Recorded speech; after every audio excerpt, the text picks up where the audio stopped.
పురాణ కథనాల ప్రకారం సాక్షాత్తు సీతారాములు నడియాడిన పుణ్యభూమి భద్రాద్రి కొత్తగూడెం జిల్లాలోని పర్ణశాల. ఆ దివ్య క్షేత్రానికి నిత్యం భక్తుల రద్దీ పెరుగుతున్నప్పటికీ సౌకర్యాలు మాత్రం శూన్యమే. భక్తులకు తగిన ఏర్పాట్లు చేయడంలో పాలకులు విఫలమయ్యారు.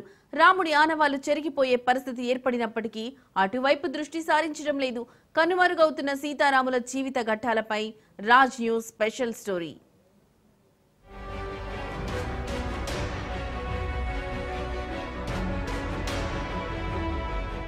భద్రాద్రి కొత్తగూడెం జిల్లాలోని భద్రాద్రి రామాలయం దేశంలోని ప్రముఖ పుణ్యక్షేత్రాలలో ఒకటి. రాముని అరణ్యవాసం చివరి రోజుల్లో సీత, రామ, లక్ష్మణులు పర్ణశాలలో బస చేశారని, రామాయణంలో ముఖ్య ఘట్టమైన సీత అపహరణ ఇక్కడే జరిగిందని పురాణాలు చెబుతున్నాయి. ఇలాంటి ప్రాముఖ్యత కలిగిన పర్ణశాల నేడు అధికారులు, ప్రభుత్వ యంత్రాంగ నిర్లక్ష్యం వల్ల నాడు సీతమ్మ పడిన కష్టాలనే నేడు భక్తులు ఎదుర్కొంటున్న పరిస్థితి. అక్కడి పర్ణశాలలో వివిధ రాష్ట్రాల నుంచి వచ్చే భక్తుల రద్దీకి అనుగుణంగా ఏర్పాట్లు కరువయ్యాయి.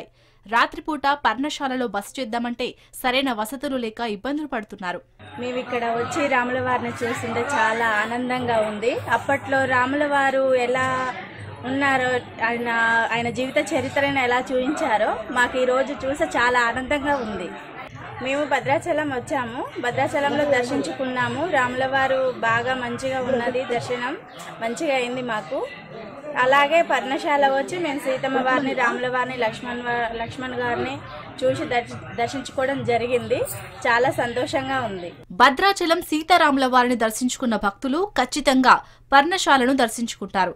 అయితే సాక్షాత్తు సీతారాములు నివసించిన పర్ణశాల వద్ద సరైన వసతి సౌకర్యాలు లేక ఇక్కడికి వచ్చే భక్తులు అనేక ఇబ్బందులు ఎదుర్కొంటున్నారు. భక్తుల రద్దీని దృష్టిలో ఉంచుకుని గజ ఈతగాళ్లను ఏర్పాటు చేయాల్సిన అధికారులు ఆ విషయంలో పట్టీ పట్టినట్లుగా వ్యవహరిస్తున్నారు. బోటు షికారు కోసం వచ్చే భక్తులకు గోదావరి లోతు తెలిసేలా భారీ గేట్లు ఏర్పాటు చేయలేదనే ఆరోపణలు ఉన్నాయి. ఇక్కడ పర్ణశాలకు వచ్చినాం. అప్పుడు శ్రీరాముల వారు, సీతమ్మ తిరిగిన ప్లేసెస్ చాలా బాగున్నాయి. నిజంగా ఒక గొప్ప అనుభూతికి లోనైనా మేము. అప్పుడు వాళ్ళు ఆ కాలంలో ఎలా జీవించారో, ఎలాంటి వసతులు ఉన్నాయో ఈరోజు వీరు మాకు కళ్ళకు పట్టినట్టు చూపించారు. చాలా అద్భుతంగా ఉంది. నిజంగా ఇంకోసారి కూడా మేము ఫ్యామిలీస్ తోటి ఇంకోసారి రావాలనిపిస్తుంది. చాలా అద్భుతంగా ఉంది. నిజంగా రాముల వారు చాలా గ్రేట్, చాలా బాగుంది.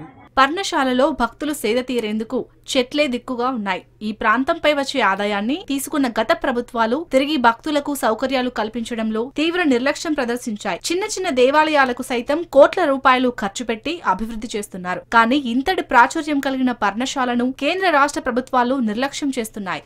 ఈ 5 రోజులు వాళ్ళు నివాసం చేసిన ఈ సమయం, ఆ కాలంలో ఈ రాతి మీద వాళ్ళకి తినడానికి ఆహారం లేక లక్ష్మణస్వామి చుట్టుపక్కల అడుగంతా తిరిగి వాళ్ళకి ఇష్టమైన ఇప్పపూలు ఒక ఆకులు రోజు తీసుకొచ్చి ఆ ఇప్పపూలు కూడా ఒక రాతి మీద పెట్టడం వల్ల ఆ రాయిని ఒక పళ్ళంగా భావించుకుని తినేవాడు. దాని ఒక రాతి కంచం అంటారు.